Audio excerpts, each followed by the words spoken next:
الحمد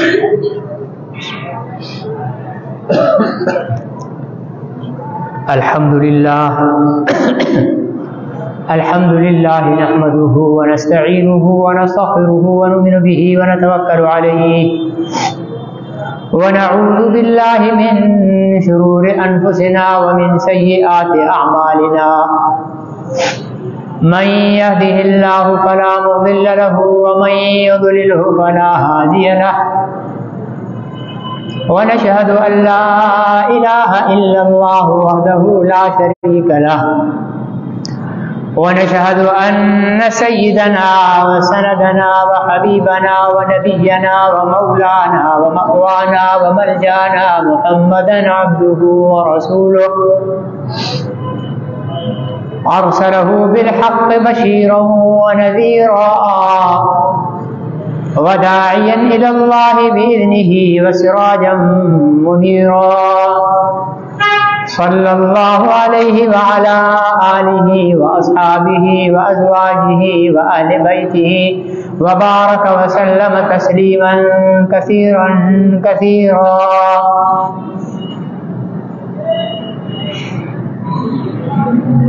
أما بعد فأعوذ بالله من الشيطان الرجيم. بسم الله الرحمن الرحيم. إنا نحن نزلنا الذكر وإنا له لحافظون. صدق الله العظيم وبلغنا رسوله النبي الكريم ونحن على ذلك لمن الشاهدين والشاكرين والحمد لله رب العالمين.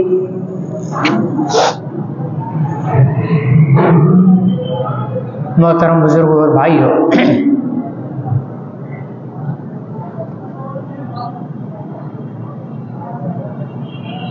اللہ رب العزت نے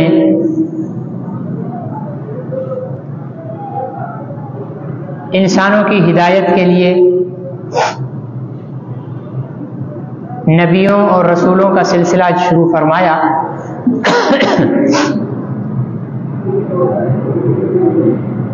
اور اپنے پیغمبروں پر صحائف اور کتابیں نازل فرمائی.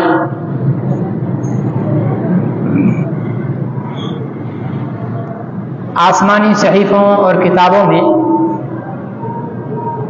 سب سے بڑی جو کتابیں ہیں وہ 4 ہیں: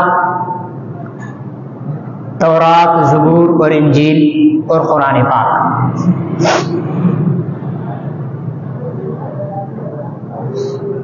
لیکن ان تمام آسمانی کتابوں میں ترمیم اور تبدیلی سے محفوظ، کمی بیشی سے محفوظ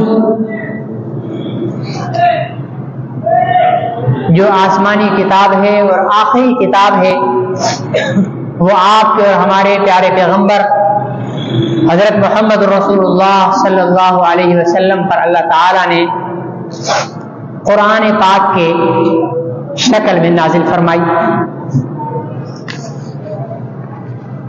جب قرآن پاک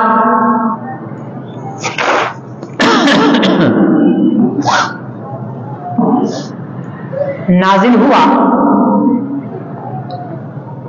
تو مشرکین مکہ نے اس بات سے انکار کر دیا کہ یہ اللہ کی کتاب ہے، بلکہ انہوں نے یہ الزام لگایا کہ یہ قرآن محمد صلی اللہ علیہ وسلم نے اپنی طرف سے بنا کر اللہ کی طرف منسوب کر دی ہے، معاذ اللہ. یعنی ایک تو قرآن کا انکار کیا، پھر حضرت محمد رسول اللہ صلی اللہ علیہ وسلم پر جھوٹ کا الزام لگایا.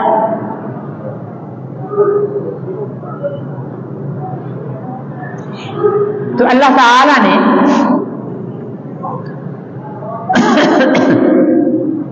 مشرکین مکہ کے اس الزام کا جواب قرآن پاک کے اندر بہت آسان دیا.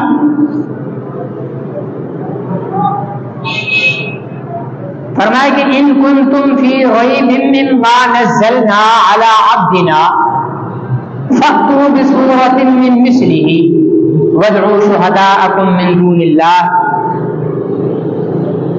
ان کنتم صادقین. فرمایا کہ اگر تم لوگوں کو یہ شک ہے کہ یہ قرآن محمد رسول اللہ صلی اللہ علیہ وسلم نے بنایا ہے، ان کا بنایا ہوا کلام ہے اور اللہ کا کلام نہیں ہے، تو فاتوا بسورۃ من مثلہ، محمد رسول اللہ بھی اللہ کے بندے ہیں، سید البشر ہیں، انہوں نے کسی کے ہاں تعلیم حاصل نہیں کی، لکھنا پڑھنا نہیں سیکھا، امی ہے. امی کہتے ہیں جس نے کسی کے ہاں لکھنا پڑھنا سیکھا نہ ہو. اگر محمد رسول اللہ صلی اللہ علیہ وسلم امی ہو کر اتنا اچھا کلام بنا رہے ہیں تمہارے دعوے کے مطابق، تو فاتوا بسورۃ من مثلہ، تم بھی کوئی چھوٹی سی سورت ایسی بنا کر لے آؤ. تم لوگوں میں بڑے بڑے شاعر ہیں، بڑے بڑے ادیب ہیں، بڑے تعلیمی یافتہ لوگ ہیں، فاتوا بسورۃ من مثلہ، تو ایک چھوٹی سی سورت تم بھی آؤ. اور وادعوا شہداءکم من دون اللہ، صرف تم مکے کے لوگ نہیں، وادعوا شہداءکم، اللہ کے علاوہ جتنے جہاں سے چاہو تم مددگار لے آؤ، یعنی پوری دنیا کے لوگ مل جاؤ. بسورۃ من مثلہ، ایسی اس کی جیسی ایک چھوٹی سی سورت بنا کر لے آؤ. ان کنتم صادقین، اگر تم اس بات میں سچے ہو کہ یہ کلام محمد صلی اللہ علیہ وسلم نے بنایا ہے تو لے آؤ.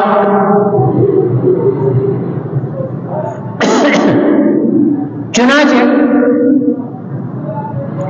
ان کو سورۃ الکوثر دی گئی، انا اعطیناک الکوثر فصل لربک وانحر ان شانئک هو الابتر. یہ قرآن پاک کی سب سے چھوٹی سورت ہے. انہیں کہا گیا کہ ایسی سورت بنا کر لے آؤ. چنانچہ عرب کے لوگ جمع ہوئے، بڑے بڑے شاعر جمع ہوئے، انہوں نے اس سورت کے مقابلے میں ایک سورت بنائی، کعبۃ اللہ کے دروازے پر ٹانگ دی. دوسرے دن پھر اس کو اتار دیا کہ کہا کہ یہ اس معیار کی نہیں ہے. پھر ایک اور سورت بنائی، پھر اس کو کعبۃ اللہ کے دروازے پہ ٹانگ دیا.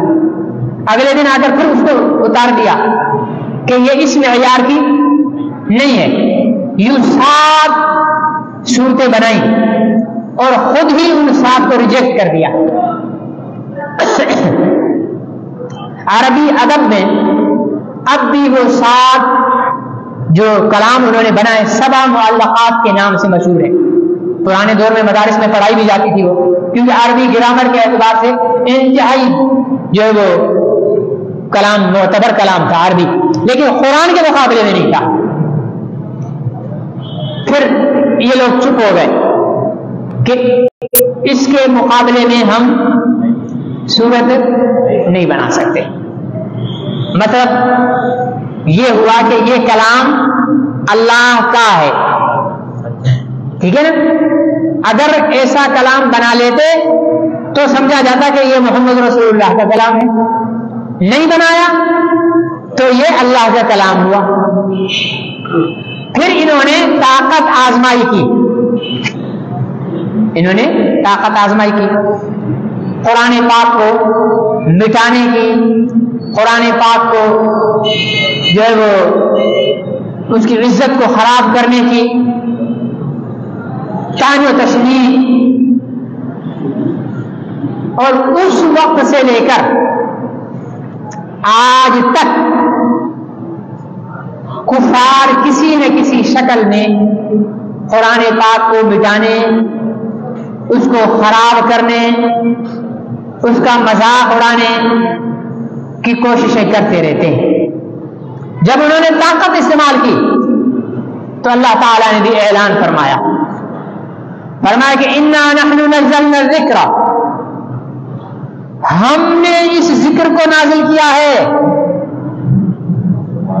وَإِنَّا لَهُ لَحَافِظُونَ، اور ہم ہی اس کی حفاظت کرنے والے ہیں۔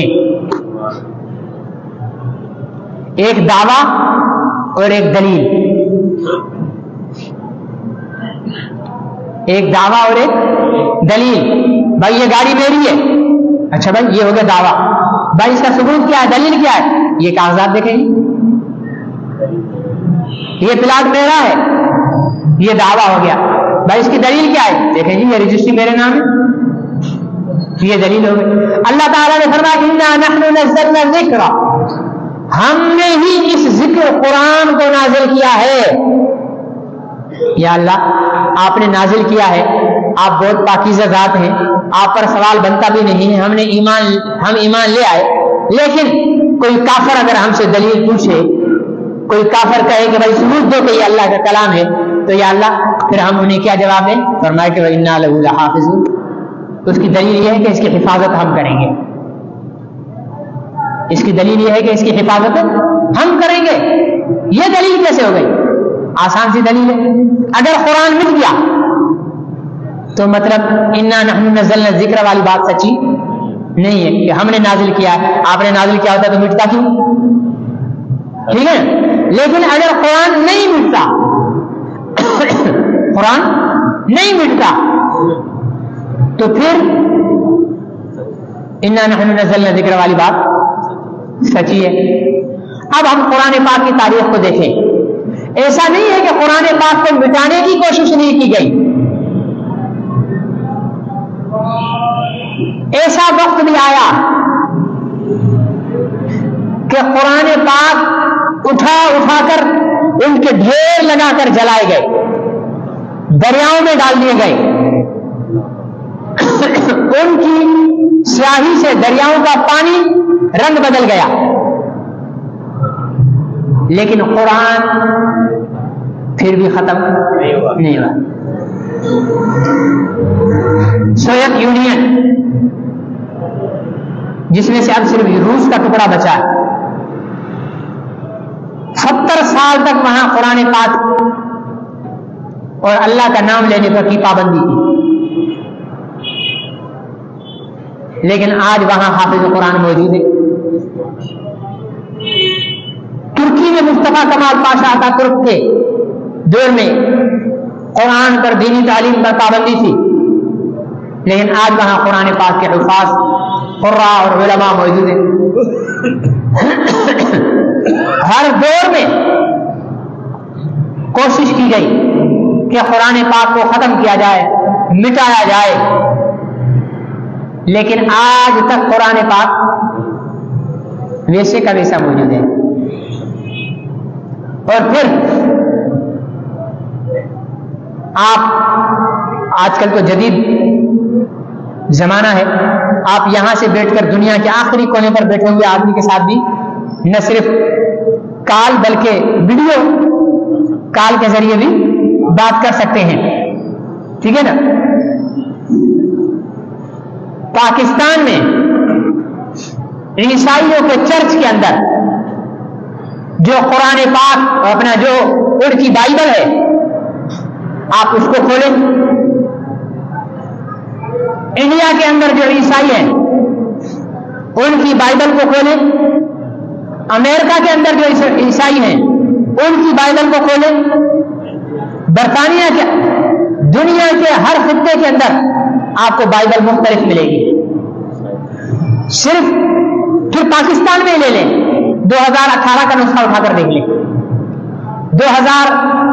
1990 کا نسخہ اٹھا کر دیکھ لیں، 1980 کا اٹھا کر دیکھیں، 70 کا اٹھا کر دیکھیں، 60 کا، ہر کچھ عرصے کے بعد ان کے کتابوں کے اندر ترمیم پائی جائے گی، لیکن آپ یہاں جامع مسجد کی الماری سے ایک قرآن نکالیں، امریکہ میں بیٹھے ہوئے مسلمان کو کال کریں ویڈیو اور اسے کہیں کہ بھائی آپ اپنی مسجد یا اپنے گھر میں اگر قرآن پاک ہے تو اس کو کھولیں، اس کو کہیں کہ قرآن پاک کا پہلا پیج کھولیں، آپ اپنا قرآن پاک کا پہلا پیج کھولیں، اسے اپنے قرآن پاک اسے دکھائیں کہ میرا پہلا پیج یہاں سے الحمدللہ رب العالمین سے شروع ہو رہا ہے، میرا آپ دکھائیے گا، وہ بھی کھول کر آپ کو دکھائے گا کہ الحمدللہ رب العالمین سے شروع ہو رہا ہوگا۔ 1444واں سال چل رہا ہے اسلامی پیریڈر کو ہجری کے اعتبار سے، 1444 سال کے اندر قرآن پاک کے سورتوں کی تو بات اور ہے، آیتوں کی بات تو اور ہے، حروف کی بات تو اور ہے، زبر زیر پیش کی بات تو اور ہے، ایک نقطہ بھی قرآن پاک کے اندر تبدیل نہیں کیا جا سکا۔ اس لیے نہیں کہ تبدیل کرنے والے نہیں تھے، کرنے والے بہت تھے، کرنے والے بہت تھے۔ حضرت علی کے زمانے میں حضرت موسیٰ اور خضر کی ملاقات کا واقعہ ہے نا قرآن پاک میں، تو وہ جا رہے تھے ایک بستی سے تو ان سے کھانا مانگا تو قرآن پاک میں فَأَبَوْا، انہوں نے کھانا دینے سے انکار کر دیا۔ اللہ تعالی ہم سب کو قرآن کا مطالعہ کرنے کی توفیق نصیب فرمائے۔ تو وہ قبیلے والے لوگ حضرت علی کے پاس آئے،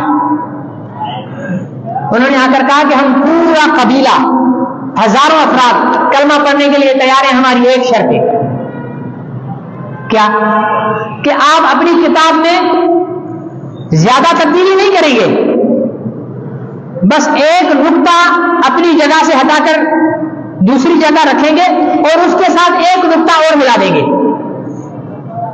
کون سا؟ فَأَبَوْا کی با کا نقطہ اوپر لگا دیں، اس کے ساتھ دوسرا نقطہ لگا دیں تو ابو سے کیا ہو جائے گا؟ فَأَتَوْا، یعنی کہ انہوں نے کھانا کھلایا۔ تو یہ ہمارے لیے رہتی دنیا تک ایک دھبا رہے گا کہ جو بھی پڑھے گا فَأَبَوْا تو کہیں گے یار بڑی بدبخت قوم تھی، انہوں نے اللہ کے پیغمبر کو کھانا نہیں کھلایا۔ تو یہ ہمارے لیے ایک دھبا رہے گا، کام تو ہمارے بڑوں نے کیا تھا لیکن ہم اسی قبیلے کے لوگ ہیں، یہاں پر آپ ابو کی جگہ اتو کر دیں، نیچے کا نقطہ اوپر لگا کے اس کے ساتھ ایک نقطہ لگا دیں، تو آنے والی دنیا ہمیں کہے یار بڑے اچھے لوگ تھے کہ پیغمبر گئے تو ان کو کھانا کھلایا۔ حضرت علی نے فرمایا کہ تمہارے قبیلے کے ہزاروں لوگوں کا کافر رہنا مجھے منظور ہے، لیکن اس ایک نقطے کو یہاں سے ہٹانا مجھے منظور نہیں ہے۔ تو قرآن پاک جھوٹ کا تو چلا آ رہا ہے، وجہ کیا ہے؟ ہمیشہ کفر کا جو ٹارگٹ رہے ہیں وہ دو چیزیں رہی ہیں، کفر کا ٹارگٹ دو چیزیں رہی ہیں، آپ تاریخ اٹھا کر دیکھ لیں آپ کو یہی چیز ملے گی، ایک قرآن اور دوسرا صاحب قرآن صلی اللہ علیہ وسلم۔ کیوں؟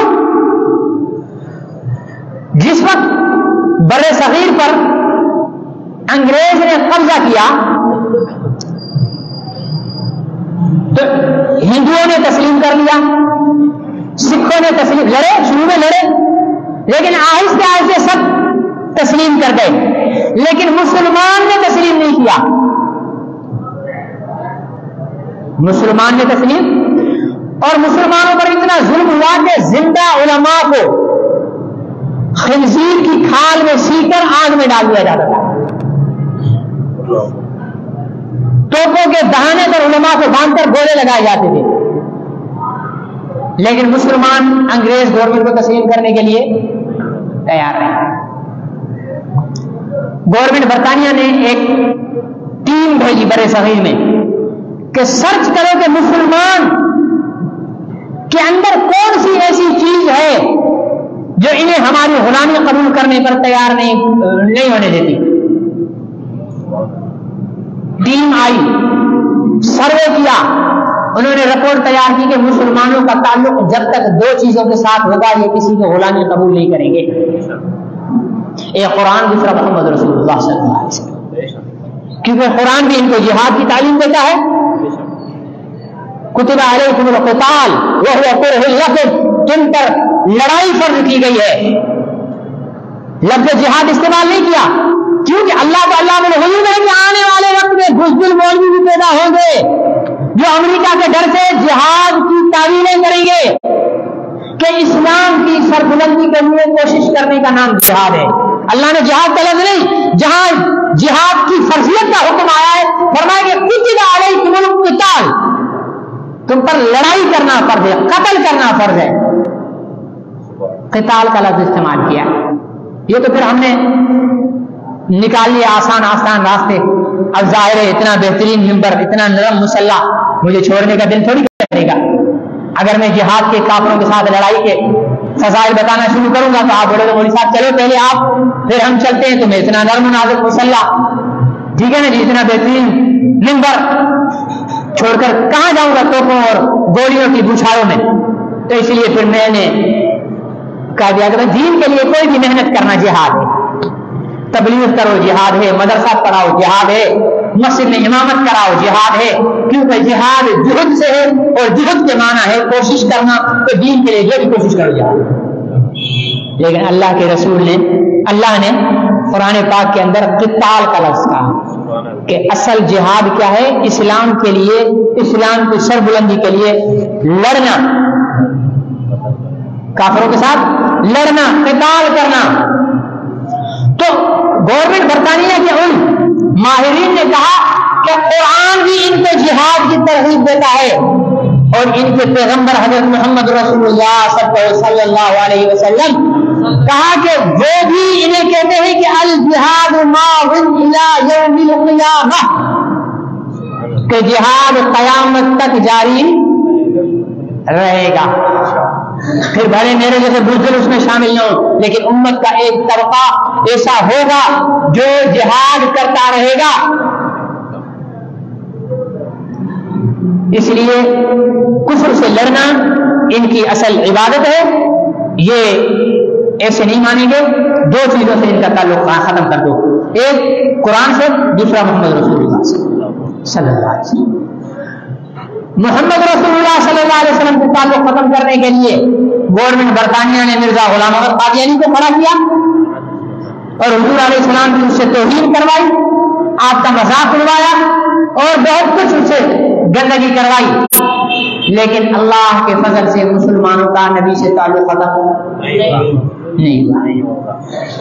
جیسا ہونا چاہیے ویسا اگرچہ نہیں ہے، ٹھیک ہے نا، جیسا ہونا چاہیے ویسا اگرچہ نہیں ہے، لیکن کوئی یہ نہیں کہہ سکتا کہ مسلمانوں کا تعلق اپنے نبی سے ختم ہو چکا ہے. کمزور ضرور ہوا ہوگا لیکن ختم نہیں ہوا. حضور علیہ السلام سے تعلق ختم کرنے کے لیے غلام احمد قادیانی نے کھڑا کیا اور قرآن سے تعلق ختم کرنے کے لیے لاڈ نکالے. ایک ماہر تعلیم گورنمنٹ برطانیہ نے اس کے ذمہ لگایا کہ کوئی ایسا نصاب بناؤ جس کی ہم تعلیم عام کریں. اس نے 5 سال کا ایک نصاب بنایا پرائمری. جب وہ نظام اس نے بنایا تعلیم کا تو لاڈ میکالے نے کہا کہ میں نے ایک ایسا نصاب تعلیم ایجاد کیا ہے، بنایا ہے، مرتب کیا ہے کہ اس کو پڑھنے والا اگر عیسائی نہ بھی ہوا تو مسلمان پھر بھی نہیں رہے گا. یہ لاڈ میکالے کے الفاظ ہیں، من گھڑت قصہ کہانی نہیں ہے. چنانچہ گورنمنٹ برطانیہ نے وہ نظام، تعلیمی نظام کے نام پر پرائمری اسکول ہندوستان کے اندر قائم کیے اور کہا کہ جو ہمارے ہاں 5 سال پڑھے گا ہم اس کو نوکری دیں گے. سلطنت ان کے پاس، وسائل ان کے پاس، مسلمان جہاد کی حالت میں ہیں. چنانچہ جن تک جو دین میں کمزور تھے انہوں نے اپنی اولادوں کو وہاں پڑھانا شروع کر دیا. تو حضرت مولانا محمد قاسم نانوتوی رحمۃ اللہ علیہ، قاسم العلوم والخیرات، انہوں نے لارڈ میکالے کے نظام تعلیم کے مقابلے میں دارالعلوم دیوبند کے اندر ایک مدرسہ قائم کیا کہ اب چونکہ مسلمان پیسے کی لالچ میں وہاں جانے لگے ہیں، مسلمانوں کو واپس لاؤ، کیونکہ انگریز سے پہلے ہندوستان میں جو بھی مسلمان 1000 سال تک تو مسلمان رہے نا ہندوستان میں، تو وہاں تمام اداروں میں قرآن کی تعلیم کی جاتی تھی، لیکن انگریز کے آنے کے بعد پابندی ہو گئی، تو دارالعلوم دیوبند ایک انار کے درخت کے نیچے قائم ہوا، اور دارالعلوم دیوبند کو قائم کرنے کو یہ اعزاز حاصل ہے کہ محتمم صاحب جب رات کو سوئے یہ سوچ رہے تھے کہ تعمیرات کہاں کی جائیں، کیونکہ جب پڑھائی شروع ہوئی تو تعمیر نہیں تھا، ایک انار کا درخت تھا، اس کے نیچے ایک استاد اور ایک شاگرد، استاد کا نام بھی محمود، شاگرد کا نام بھی محمود شروع ہوئے۔ جب تعمیر کا سلسلہ شروع ہوا تو انہوں نے کہا کہ اب تعمیر کہاں سے شروع کریں، رات کو خواب میں حضور علیہ السلام کی زیارت ہوئی کہ حضور علیہ السلام ہیں، آپ کے ہاتھ میں لاٹھی عصا ہے، آپ نے فرمایا کہ یوں زمین پر نشان لگایا، ایسے نشان لگایا ایک کمرے جتنا، فرمایا کہ یہاں پر کمرہ بناؤ، یہاں پر کمرہ بناؤ۔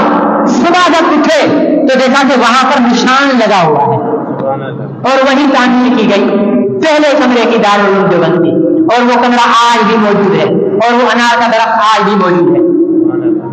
اور اس کمرے کی خاصیت یہ ہے کہ غبی سے غبی، خود زن سے خود زن طالب علم جس کو سبق یاد نہیں ہوتا اس کمرے میں بھیج کے منٹوں میں یاد کر کے باہر۔ یہاں سے قرآن پاک کی تعلیم کا سلسلہ شروع ہوا، وہاں سے لارڈ میکالے کی تعلیم کا سلسلہ شروع ہوا۔ آج کل کے جو اسکول ہیں ان میں اگرچہ وہ نصاب نہیں پڑھایا جاتا، لیکن یہ علامت اری کی ہے، یہ علامت اری کی ہے۔ آج الحمدللہ پوری دنیا میں مدارس قرآن پاک کی تعلیم دینے کے لیے موجود ہیں، حتیٰ کہ کفر کے مرکز میں، امریکہ میں، برطانیہ میں، جرمنی میں، فرانس میں، وہاں بھی مدارس دین کی محنت کر رہے ہیں، اور مسلمان بوڑھوں کو، بچوں کو، جوانوں کو، مردوں کو، عورتوں کو دین کی تعلیم دے رہے ہیں۔ ابھی چند دنوں پہلے ایک خبر چلی تھی کہ ایک عیسائی بہت بڑا چرچ عیسائیوں کا خرید کر کے وہاں پر مسجد بنائی گئی ہے، غالباً جرمنی کا واقعہ تھا۔ تو اللہ کے فضل سے قرآن بھی آج تک محفوظ ہے، اور قرآن کے ساتھ تعلق رکھنے والے بھی موجود بھی ہیں، محفوظ بھی ہیں۔ کوشش بہت کی گئی قرآن اور قرآن والوں کو بچانے کی، لیکن نہ قرآن مٹ سکا نہ قرآن والے مٹ سکے۔ پرویز مشرف اسپیشل ٹاسک لے کر آیا تھا کہ پاکستان سے مدارس کا خاتمہ کیا جائے گا، یہ اسپیشل مشن لے کے آیا تھا، جو نواز شریف کو ہٹا کر یہ آیا تھا نا۔ تو امریکہ کوئی بھی فوجی جنرل جب سے عبر کرتا ہے اقتدار کو، کیونکہ امریکہ جو ہے وہ بنیادی طور پر جمہوریت کا قائل ہے، لیکن یہاں آ گیا عامر، تو اس عامر سے پھر شرائط طے کی جاتی ہے کہ بھائی تم ہو غیر جمہوری، لیکن ہم تمہیں سپورٹ کریں گے، لیکن ہماری شرائط ہوں گی۔ اب ظاہر ہے اسے سپورٹ تو چاہیے، ٹھیک ہے نا جی، تو کہتے ہیں کہ ٹھیک ہے۔ جیسے پرویز مشرف نے اقتدار سنبھالا تو اسے یہ ٹاسک دیا گیا کہ مدارس کا خاتمہ کرو۔ آپ نے سنا ہوگا کہ پرویز مشرف کے دور میں 11 سال رہا تھا، یہ 11 سال اور کچھ عرصہ، تو 11 سال میں جتنا مدارس کے خلاف پروپیگنڈا میڈیا پر کیا گیا اتنا نہ اس سے پہلے کیا گیا تھا نہ بعد میں کیا گیا۔ اچھا، نعرہ کلمۃ الحق ارید بالباطل، بات اچھی نیت بری، کہتے کیا تھے؟ نعرہ کیا تھا پرویز مشرف کا؟ دیکھیں نا جی، ہم اصل میں مولویوں کے خیر خواہ ہیں، مولوی بیچارہ مدرسے سے پڑھ کر نکلتا ہے، کیا کرے گا؟ مدرسہ پڑھائے گا، مسجد نماز پڑھائے گا، اور کچھ کر ہی نہیں سکے گا۔ ہم چاہتے ہیں کہ مولوی کو ایسا ہونا چاہیے کہ وقت آئے تو وہ ڈاکٹر بھی ہو، وقت آئے تو وہ پولیس میں افسر بھی ہو، ڈی سی بھی لگ سکے، ٹھیک ہے نا جی، مولوی ہو تو وہ انجینئر بھی ہو۔ یہ سب سے بڑا اعتراض انہوں نے اٹھایا تھا۔ اللہ تعالیٰ کی اور رحمت نازل فرمائے، شیخ الحدیث حضرت مولانا سلیم اللہ خان صاحب رحمۃ اللہ علیہ اس وقت وفاق المدارس کے چیئرمین تھے، بلکہ وفاق المدارس کے نہیں، اتحاد تنظیمات المدارس، بریلوی، دیوبندی، اہل حدیث، شیعہ، جتنے گروپ ہیں ان کے مدارس کے وہ چیئرمین تھے، صدر تھے۔ انہوں نے کہا کہ ہم چلو آپ کی نیت پہ ہم شک نہیں کرتے، آپ چاہتے ہو کہ مولوی ڈی سی ہو۔ پہلی بات تو یہ کہ اگر مولوی ڈی سی ایس پی لگ جائے مصیبت کس کے لیے ہوگی؟ لگانے والوں کے لیے ہوگی، صحیح ہے غلط ہے؟ مولوی ڈی سی ہو، مولوی ایس پی ہو، مولوی کمشنر ہو، مولوی جو ہے وہ چیف سیکرٹری ہو، کھاتوں میں جو وہ سارے انچارج مولوی ہوں، تو قرآن و سنت کے مطابق آپ کی رشوت کے دروازے بند ہو جائیں گے، بالکل بند۔ پھر آپ کھاؤ گے کہاں سے؟ مولویوں کا نظام چل رہا ہے نا برابر میں، سرحد پار چل رہا ہے نا مولویوں کا نظام، تو وہاں جا کر دیکھو وہاں کوئی رشوت ہے، کچھ ہے؟ تو انہوں نے کہا ٹھیک ہے، ہم آپ کہتے ہو کہ مولویوں کے ساتھ آپ خیر خواہ ہو، تو ہم آپ لوگوں کے تعلیمی اداروں کے ساتھ خیر خواہ ہیں۔ ہم چاہتے ہیں، آپ چاہتے ہو کہ مولوی انجینئر بھی ہو، ہم چاہتے ہیں کہ آپ کا انجینئر مولوی بھی ہو، آپ کا ایس پی مولوی بھی ہو، آپ کا ڈی سی حافظ بھی ہو، آپ کا سیکرٹری قرآن کا قاری بھی ہو۔ اگر وزیر اعلیٰ کی اماں مر جائے تو مدرسے کے کسی مولوی کو نہیں لے کر آئے، تمہارے D C S P commissioner میں حافظ اور قاری ہو، وہ آ کر اماں جی کا جنازہ کرا دے، تاکہ تم کسی مولوی کے محتاج نہ رہو۔ تمہارا ڈی سی عالم ہو، تمہارا ایس پی عالم ہو، تمہارا سیکرٹری عالم ہو، تو بتاؤ کہ ہم تمہارے لیے زیادہ اچھا سوچ رہے ہیں یا تم ہمارے لیے زیادہ اچھا سوچ رہے ہو؟ لیکن الحمدللہ آپ حیران ہوں گے کہ پرویز مشرف کے یہ 98 میں اس نے اقتدار سنبھالا تھا، غالباً 98 سے جی 99 میں اس نے اقتدار سنبھالا۔ اور کون سے سال میں یہ روانہ ہوا تھا اقتدار کا کسی کو یاد نہیں ہے، کیونکہ ہم سب غیر سیاسی لوگ ہیں تو ہمیں یہ باتیں یاد بھی نہیں رہتی ہیں۔ تو جب اس نے جان چھوڑی تھی تو جس وقت پرویز مشرف آیا تھا، مثال کے طور پر پاکستان کے اندر 10,000 مدارس تھے، تو جب یہ گیا ہے تو پاکستان کے اندر مدارس کی تعداد 25,000 ہو چکی تھی۔ بڑھ گئے گھٹ گئے؟ بولیے۔ اللہ نے بتایا کہ قرآن اور قرآن والوں کو جب جب مٹانے کی کوشش کرو گے میں اللہ انہیں اور بڑھانے کی کوشش کروں گا۔ کوشش نہیں، بڑھاؤں گا۔ کوشش تو وہ کرتا ہے جس کے اندر طاقت ہو، کر سکے نہ کر سکے، اللہ کے اندر طاقت ہی طاقت ہے۔ میرے عزیز دوستوں، محترم بزرگوں، تو قرآن پاک کے ساتھ اور قرآن والوں کے ساتھ یہ جنگ بہت پرانی چل رہی ہے۔ ابھی حال ہی میں سویڈن کے کسی شہر میں 2 مرتبہ کسی بدبخت نے قرآن پاک کو عام پبلک پیلس پر کھڑے ہو کر اور آگ لگائی، اور مسلمان اپنا وہاں کے جو مقامی لوگ ہیں وہ دیکھ رہے ہیں، اور پولیس کی سیکورٹی میں کر رہے ہیں یہ کام۔ پہلی بات تو یہ ہے کہ اس کو جلانے سے قرآن پاک کی کوئی توہین اور شان میں کمی نہیں آئے گی۔ یہ آپ کے اور میرے شان میں کمی آ سکتی ہے، ٹھیک ہے نا، یہ آپ کے اور میرے شان میں کمی آ سکتی ہے، لیکن قرآن کی شان میں کمی نہیں ہے۔ یہ قرآن کل ہم سے پوچھے گا کہ اے مسلمان، تو نے اپنے بیٹے کو ڈاکٹر کو بنا دیا، تو نے اپنے بیٹے کو پروفیسر بنا لیا، وکیل بنا لیا، انجینئر بنا لیا، بڑا افسر لگا دیا، اے مسلمان تیرے بیٹے کو کوئی میری ایک صورت بھی یاد تھی؟ تمہارے گھر میں کبھی مجھے کھول کر دیکھا بھی کیا تھا؟ تمہاری اس نظر اندازی والی صفت کی وجہ سے دشمنوں کو یہ ہمت ہوئی کہ انہوں نے سر بازار میں یہ جلانا شروع کر دیا. انہوں نے یہ سمجھا کہ مسلمانوں نے اب قرآن کو چھوڑ دیا. لیکن انشاءاللہ ہم کمزور اور سست ہو سکتے ہیں، لیکن ہمیں عزم کرنا ہوگا کہ ہم نے اپنے گھروں کو قرآن پاک کی تلاوت سے آباد کرنا ہے. سب انشاءاللہ نہیں بول رہے کہ جی کون سا قرآن شریف ہے، کوئی سب سردی میں وضو کرنا پڑے گا، پھر یہ کرنا پڑے گا، پھر وہ کرنا پڑے گا. چودھری صاحب تو دفتر جانے کے لیے بھی تو سردیوں میں نہا کر جاتا ہے نا، اگر قرآن کے لیے وضو کر لیا تو کون سی بڑی بات. آج سب سے زیادہ ہمارے یہاں پتہ ہے کیا مسئلہ ہے؟ جو بھی آئے گا بولے صاحب بندش ہو گئی ہے. مشکل کیا ہو گئی ہے؟ کاروبار پہ بندش ہو گئی ہے. لگتا ہے مجھے کسی نے جادو کر دیا ہے، مجھے کسی نے یوں کر دیا ہے، مجھے کسی نے یوں کر دیا ہے. حضور علیہ الصلوۃ والسلام کا عمل ہے، جس گھر میں سورۃ البقرہ کی تلاوت کی جاتی ہو. کون سا نمبر سورت ہے یہ؟ سورہ بقرہ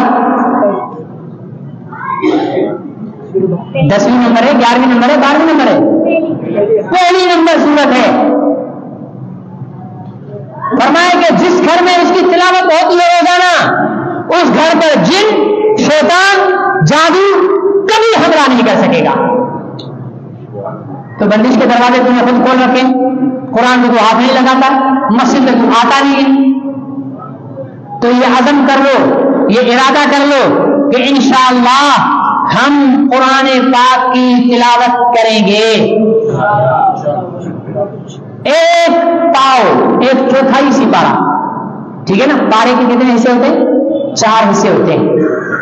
رکو، ٹھیک ہے نا جی، پھر نصف، پھر ثلث، پھر آخری حصہ ہوتا ہے. اگر ایک پاؤ، یہ ایک پاؤ رکو یہ 2 ورق کا ہوتا ہے. کتنے کا ہوتا ہے؟ 2 ورق، یعنی 4 پیج. کتنے؟ 4 پیج کا ایک ربع ہوتا ہے، یا بڑا ہے تو 5 پیج. اس 4-5 پیج پڑھنے میں اگر عام آدمی کوشش کرے تو پڑھنے میں 60 منٹ لگتے ہیں. 5 سے 7 منٹ جو 10 منٹ لگتے ہیں. ہم 24 گھنٹوں میں 23 گھنٹے اور 50 منٹ اپنے اوپر لگا لیں، لیکن 10 منٹ تو روزانہ قرآن کے لیے نکالیں. صحیح ہے یا غلط ہے؟ 10 منٹ قرآن پاک کی تلاوت کریں. اور یہ وہ نعمت ہے اللہ کی جو عام آدمی اس کو قرآن کو تلاوت نماز میں پڑھے گا. پڑھتے ہیں نماز میں؟